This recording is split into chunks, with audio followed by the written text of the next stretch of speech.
Athletics. Baseball. Basketball. Boxing. Cycling. Football.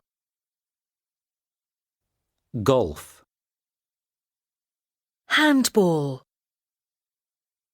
Hockey. Motor racing. Rugby. Skiing. Tennis. Volleyball. Windsurfing. 1. Oh, that's a really long one. Oh boy, the ball has gone into the lake. And that might be the end of his hopes of winning the U.S. Open this year. 2.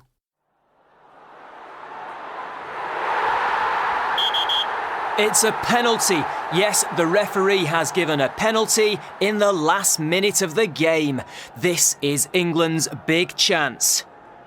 The goalkeeper is waiting on his line. Here we go. Oh no, he's missed it. The ball has gone over the bar. I don't believe it. England have missed a penalty in the last minute. 3. And there's the bell for the last lap. Now they have to run round the track one more time in this 10,000 metres final. And the African runners are in first, second and third positions. But the Brazilian is coming up fast in the outside lane. This is going to be a fantastic finish. 4. And it's match point for the second time. A very hard serve, but it goes into the net. Second serve. The serve is good, and that's a very hard return, but the ball has gone out. Game, set, and match. And so we have a new Wimbledon ladies champion.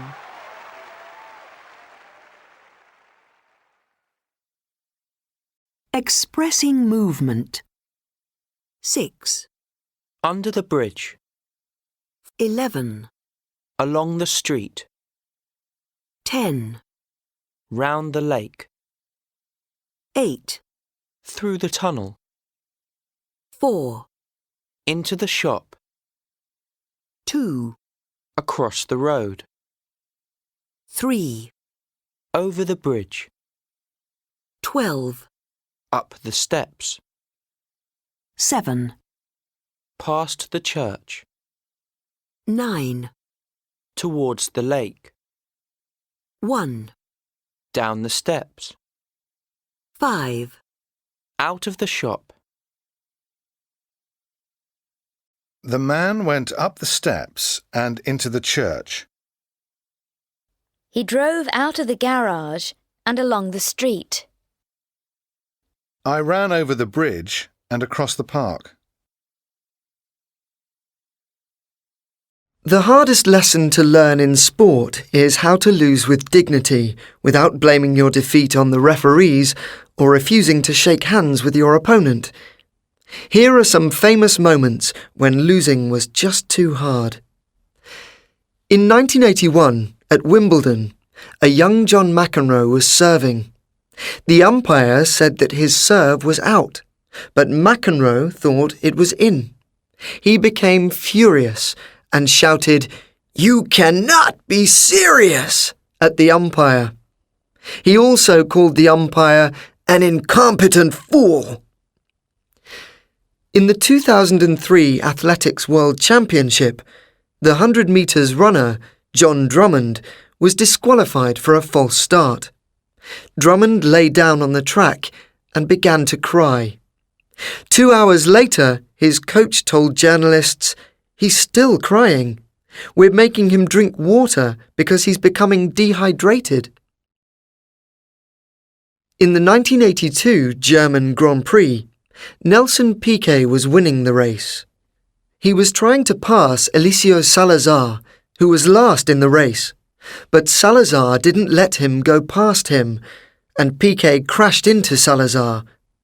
Piquet jumped out of his car and started trying to hit and kick Salazar without much success. South Korean footballer An Jung-hwan scored the goal that sent Italy out of the 2002 World Cup when they beat them 2-1. But Jung-hwan also played for the Italian football club Perugia.